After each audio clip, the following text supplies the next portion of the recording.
selling sugar daddies in prison, selling pen pals, because they don't like to be called sugar daddies. They're pen pals, but they're sugar daddies for the record. Let's be real. Yeah, it's a whole business. It's a whole ass business. So in a female prison, so say it's like myself and Sarah. Okay. So say I have a sugar daddy, a pen pal. Girls will get put on these sites by their friends, by their family members, by somebody on the outs. And when they get put on this site, you know, they'll write, they'll buy letters, they'll pay people for letters, they'll fish, they'll throw letters, hundreds of letters out there until they get somebody to bite. When they get somebody to bite, there's like a whole process. There's a grooming process.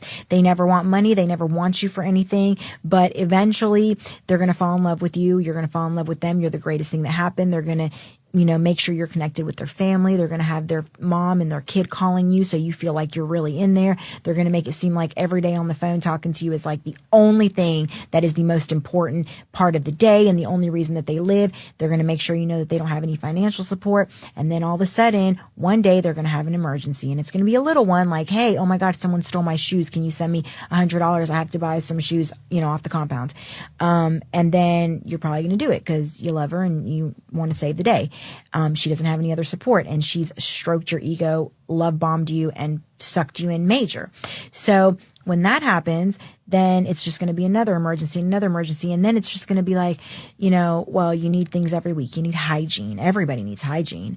So once all that happens, you're going to get into this cycle, and if you try to break it or get out, or that week you can't do it, then eventually they're just going to get really pissed off, and they're going to yank that love away, and you're going to be like fiending for it, and you're going to be like, and then you're going to get scared.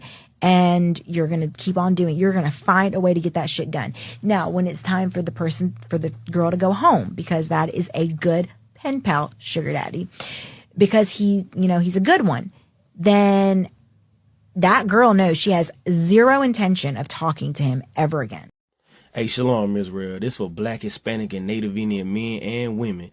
Do not become a pen pal for people in prison. You understand? You letting your emotions get caught up in all this other stuff.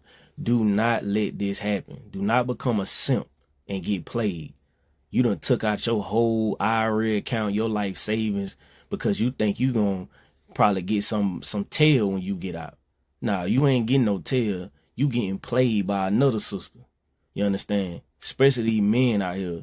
And then you got a lot of sisters out here that are low in confidence, and they're quick to run after some man who's talking sweet to her. You understand? Behind the walls. Do not mess around and get played and lose everything. Shalom.